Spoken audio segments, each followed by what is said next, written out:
Welcome to Conspiracy Deconstructed. This is the show where we dive into some of the world's most intriguing fringe theories. We stack them up against the facts, the hard evidence, and try to figure out, what's really going on. Today, picture this. We are way up high, looking down on the Pampa de San Jose in southern Peru. It's this huge, incredibly dry, desolate plain, and etched into this desert floor, the Nazca Lines, hundreds of them. Giant geometric shapes, spirals, these massive figures of animals, plants, spiders, monkeys, hummingbirds. They're enormous. So big, in fact, that you can't really make sense of them when you're standing on the ground. You actually need to be hundreds of feet up in a plane to see what they really are. And that, right there, that's the mystery. It's puzzled people for almost a century now. If ancient people made these things, say between 500 BC and 500 AD, that's way before the Inca. Why? Why make them so huge that only something flying overhead could appreciate them? And maybe more importantly, who are they for? That question, that essential puzzle, it's the bedrock for one of the most, enduring pseudo-archaeological theories out there. Today we are diving deep into this really extraordinary claim that these giant drawings, these geoglyphs, aren't just ancient art or, pathways for rituals. No, the theory says they are landing strips, maintenance areas, directional signals. Built by ancient humans, yes, but for visitors from outer space, the so-called Ancient Astronauts. Ancient Astronauts, okay. So our mission today is pretty clear. We want to trace where this specific alien runway idea actually came from. We'll look at the main arguments, the sort of evidence that proponents use to say, see, aliens were here. And then critically, we'll bring in the actual science, the archaeology, the facts, point by point, and see if these Nazca Lines really need aliens to explain them. All right, let's do it. This sounds like it's going to be fascinating. Where do we even begin with a claim that big? Okay, let's unpack this. So let's just lay out the theory itself. The raw, unvarnished version that gets people hooked. You look at the photos from the air, right? High-res pictures of the Nazca Plain. And what jumps out are these incredibly long, straight lines. Some of them go for like 4, maybe even 5 miles. Perfectly straight. Yeah. And they intersect with these huge trapezoidal shapes. Giant rectangles covering acres of desert. Yeah, exactly. And to our eyes, today, living in the age of air travel. It looks like an airfield. It's almost uncanny. It really does. That's the immediate visual punch. The theory says these aren't just random shapes. They are runways, landing strips. Built by people who definitely didn't have airplanes, sure, but they were supposedly guided by visitors from the cosmos. Gods who flew. Gods who flew, exactly. Beings who needed these massive, clear areas to land their craft. And the challenge, the thing proponents always come back to, is how? How could a civilization, hundreds of years before anyone even dreamed of flying machines, how could they make these perfect, miles-long lines, these huge geometric forms that you can only really make sense of if you're a pilot? Or looking down from a spaceship. That's the implication. Their argument boils down to function. They say, look, these things are useless to people walking on the ground. You can't even see the whole shape you're standing inside. Right. If you can't see it, why build it that way? Precisely. So the conclusion they jump to is they must have been signals, markings, directions for beings flying above. It's what academics sometimes call, looking at it from an etic perspective, the outsider's view. And our modern view is just saturated with airports and flight paths. So we impose that pattern onto the ancient landscape. It do. And when you do that without the archaeological context, it creates this instant, really powerful mystery. How could they do it? It must be aliens. It feels like a clean, simple answer, doesn't it? To what seems like an impossible question. It does. Much simpler, maybe, than digging into the complex realities of ancient rituals or sophisticated but low-tech surveying. The visual similarity alone gives the theory so much power before you even look at any other details. Okay, so to really get a handle on this, we need to go back to the source. Where did this specific alien airfield idea actually come from, and why did it stick? Yeah. It pretty much boils down to one guy and one incredibly popular book. All right. This is Erich von Däniken. Yeah. And the book is Chariots of the Gods, published back in 1968. That's the one. He wasn't, the very first person ever to speculate about ancient monuments maybe having outside help, but von Däniken. He was the one who packaged the whole Ancient Astronaut theory, AAT, as it's sometimes called, into this easily digestible, really exciting story for a global audience. And Nazca was a centerpiece for him, wasn't it? Absolutely central. His claim about the Nazca Plain was super direct. It was based purely on his own impression from looking at aerial photos. He literally wrote, and this is a quote, "Seen from the air, the clear-cut impression was that of an airfield." Simple as that. Just his impression. His impression, stated as if it were obvious fact. and he launched that idea into the public mind. And the timing, 1968. You can't ignore the context. Oh, absolutely crucial. Think about it. The space race was in full swing. NASA was gearing up for the moon landing the very next year. Concepts like interstellar travel, spaceships, meeting aliens. This wasn't just, pulp sci-fi anymore. It felt real. It was exciting. It was on the news every night. Right. Space travel went from fantasy to something happening right now. So the idea of aliens visiting in the past maybe didn't seem quite so outlandish. Exactly. The public imagination was totally primed for it. Von Däniken tapped right into that cultural moment. And it's interesting because even a couple of years before von Däniken's book, someone like Carl Sagan, the famous astronomer, he'd co-authored a book with a Soviet astrophysicist, Shklovsky, where they briefly, very cautiously speculated about the possibility of ancient contact, just as a thought experiment, based on probability. Okay, so serious scientists were at least thinking about the remote possibility. In a very careful, speculative way. But Sagan later really criticized von Däniken for this. He said Däniken basically took those guarded scientific questions and just ran with them. Oh, no. He presented the speculation not as what if, but as here's the proof. Däniken and others like him basically turned cautious scientific musings into what they claimed was solid evidence of alien visits. So that leap from maybe to definitely aliens is what made the theory explode. Pretty much. That's how ancient astronaut theory became this cornerstone of pseudo-archaeology. And it's why we have to stress, from an academic standpoint, this theory has zero credibility. Right. Archaeologists, historians, astronomers, they're all pretty much on the same page about this. Completely. They classify it as pseudo-archaeology or a pseudoscientific belief system. It just doesn't get any real attention in peer-reviewed research because, well, frankly, it tends to ignore, distort, or even invent evidence to fit the predetermined conclusion. Aliens did it. So it's not just a fun alternative idea. It's seen as fundamentally flawed in its approach, like an argument from ignorance. That's a great way to put it. The logic often goes, I personally can't figure out how ancient people built this thing, therefore it must have been aliens. Which isn't really logic at all. Okay, but before we get into the debunking, let's give the theory its due. Let's present the case like its proponents do. Why do millions of people find this idea so compelling? What's the evidence they point to? Right, let's look at the main pillars of their argument. There are basically three big ones. First up is the scale and visibility argument. We touched on this already. The idea that you can only see them properly from the air. Exactly. Proponents argue, look, if people on the ground can't even make out the full shape, what's the point? They couldn't serve any practical purpose or even a ritual purpose for the people walking around down there. So they must be signals for flyers. That's the conclusion. Signals, navigational aids, markers specifically designed for beings arriving or maneuvering in the sky. Okay, argument one. Visibility implies an aerial audience. What's number two?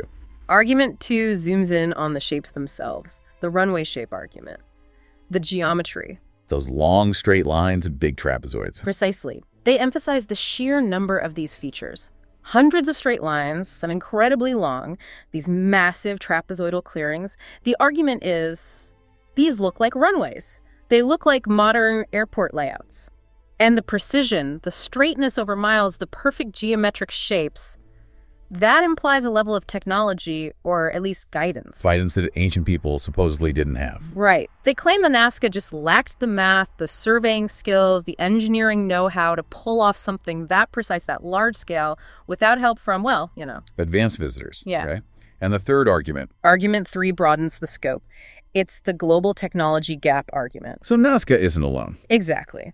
Proponents position Nazca as just one piece of a worldwide puzzle. They say, look around the globe at other ancient marvels. Think about the huge Moai statues on Easter Island. How did they move those? Or the pyramids of Giza in Egypt. How did they build something so massive so precisely? They argue these feats were beyond the capabilities of the ancient cultures credited with them. Correct. They argue there's a pattern of ancient technology that seems impossibly advanced for its time.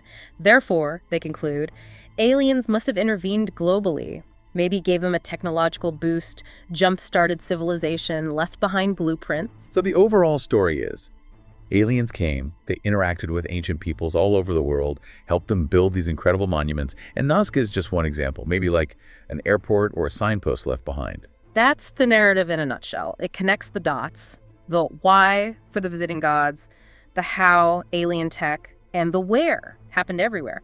It feels like a grand, unified theory of ancient mysteries. Okay, now let's pivot. Let's bring in the actual research, the archaeology, the science, because this is where it gets really interesting. The so-called mysteries, they don't disappear because we invoke aliens. They dissolve when we actually look closely at the human ingenuity involved. All right, let's tackle argument number 1, the scale and visibility issue.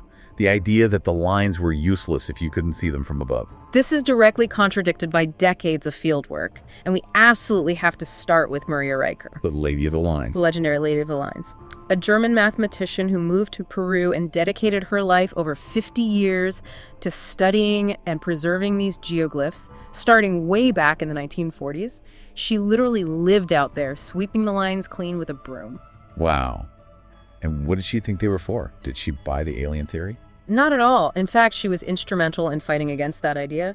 Her own early theories, published back in 1949, were actually about astronomy. Astronomy? How so? She proposed the lines formed a massive astronomical calendar. For example, she thought the famous monkey figure might align with the Great Bear constellation, maybe helping predict the rainy season, which would be absolutely crucial for farming in that desert. Okay, so a celestial purpose, but tied to survival on Earth, not aliens landing. Exactly. It gave the lines a vital, practical function for the Nazca people. But honestly, her biggest contribution, maybe, was her relentless conservation work. She fought to get the site UNESCO World Heritage status, which it received in 1994, largely to protect it from damage, including damage from people trying to prove von Däniken right. So where does the research stand today? Is it still about astronomy? The consensus has actually shifted a bit, even beyond Riker's calendar idea. While astronomy might have played a part, the dominant view now, based on extensive mapping and excavation, is that the lines were fundamentally part of the Nazca's sacred landscape. They were pathways. Pathways, like roads. More like ritual pathways for walking, processions, maybe even dancing. Think of them as ceremonial routes. Oh, okay. The evidence shows many lines radiate out from central points or converge on important locations, like the Cahuachi temple complex that was a huge ceremonial center for the Nazca. Or they lead towards significant points like where rivers meet. So the act of walking the line, the ritual performance itself, was the point, not necessarily seeing the whole pattern from above. That seems to be the strongest interpretation now. The physical journey along the line connecting sacred spots was the purpose. The amazing aerial view we get today, that was likely just a byproduct, not the primary intention. That completely flips the visibility argument on its head. Okay, what about argument 2, the runway shapes? The idea that the precision implies alien tech. This one really falls apart under scrutiny. The core claim is that ancient people just couldn't make lines that straight or shapes that perfect. Yeah, how did they do it without modern tools? Well, first, how were they made physically? Most lines weren't dug deep trenches. They were made simply by removing the dark reddish-brown pebbles and rocks from the desert surface, Revealing the lighter colored soil underneath. Exactly. It's a massive amount of labor, no doubt. But the technique for achieving the precision, surprisingly simple. You don't need lasers or GPS. Definitely not. We actually have proof of concept here. The well-known investigator and skeptic Joe Nickell did an experiment. He and a small team went out and successfully recreated one of the complex Nazca figures, I think it was Condor, using only methods and materials that would have been available to the ancient Nazca. Which were? Wooden stakes, lengths of cord or string, and basic principles of geometry and surveying. Stakes and string to make miles-long straight lines. Absolutely. Think about basic geometry. You set up a starting stake and an ending stake. You can use sighting looking from one stake to the next to place intermediate stakes in a perfectly straight line, even over uneven ground. For right angles, you can use simple rope techniques, like the 3-4-5 triangle method known since antiquity, to create perfect corners. For large shapes, you just scale it up. It takes careful planning and coordination, but it's entirely achievable with basic human ingenuity. So the impossible precision wasn't impossible at all. It was just clever low-tech surveying and a lot of organized work. Precisely. The perceived technological gap disappears.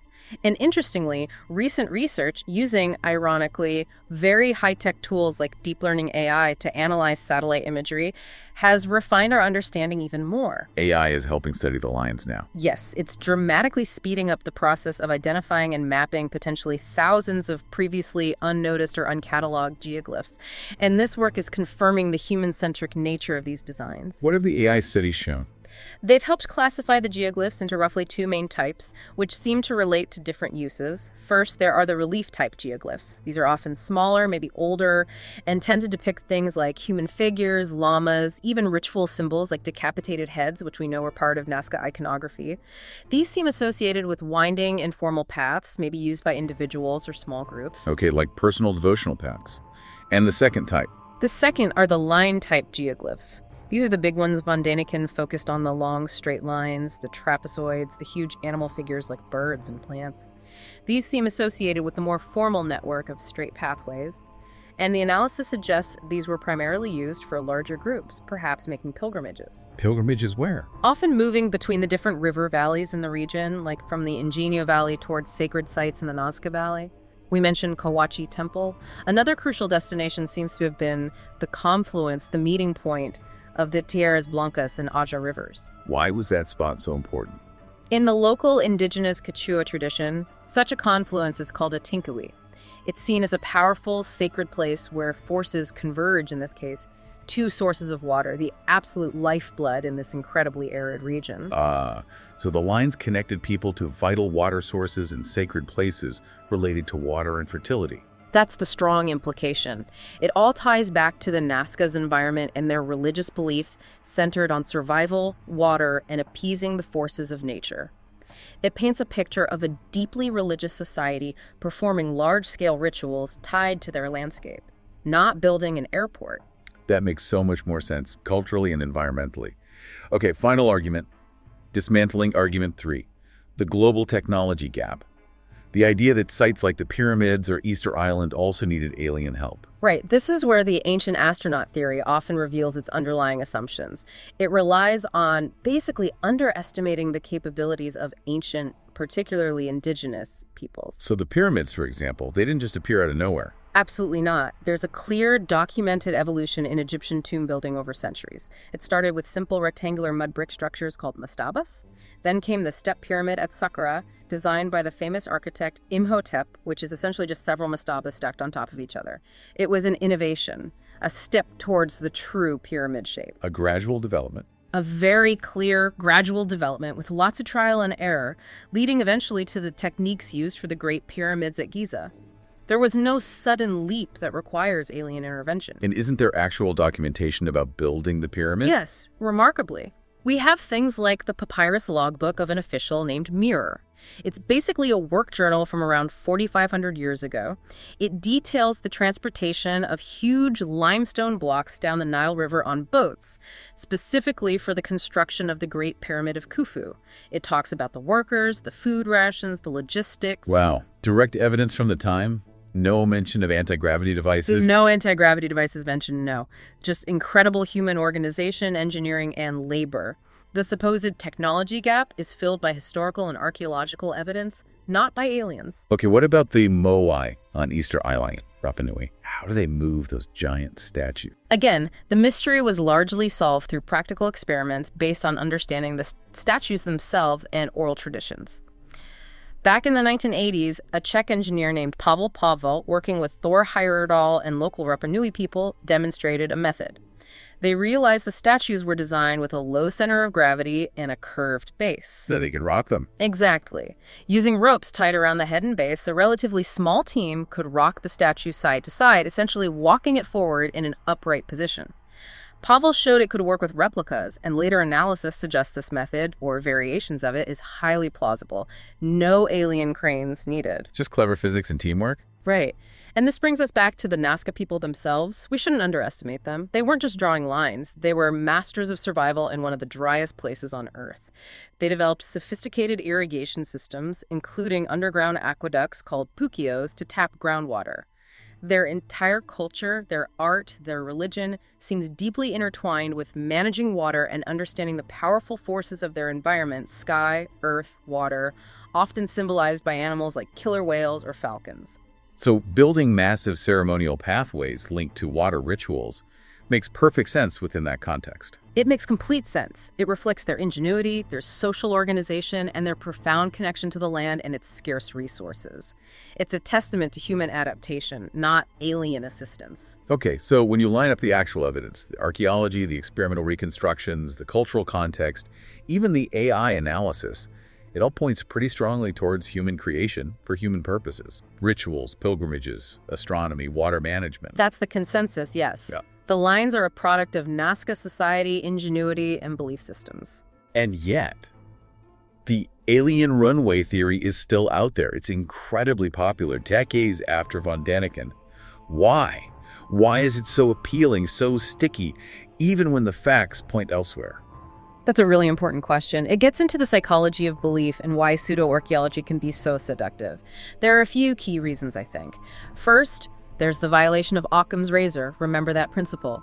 Don't add unnecessary complexity. Keep it simple, essentially. Right. The human explanation for Nazca involves stakes, string, organized labor, and religious motivation, all things we know ancient humans possessed. The alien explanation. It requires inventing interstellar travel, undiscovered alien species, motives for visiting Earth, communication methods, landing technology. It's vastly more complicated, requires way more unproven assumptions. Exactly. It's like seeing footprints in the mud and deciding it must have been invisible aliens wearing boots, instead of just assuming someone walked there. The alien theory adds enormous unsupported complexity where a simpler, verifiable human explanation exists. It feels less mundane, though, more exciting. That's the second point. It offers a sense of, well, glorious history. The idea that our ancestors weren't just figuring things out, but were interacting with advanced beings from the stars, that Earth was important on a cosmic scale. It makes the past seem grander, maybe more meaningful in a sci-fi sort of way. It can. And for the believer, it often comes with a feeling of having secret knowledge. You know, I understand the real story that mainstream science is too closed-minded or conspiratorial to accept. It provides a sense of intellectual superiority, perhaps. And it ties back to what Carl Sagan said about von Däniken, right? If you don't understand something, you attribute it to aliens.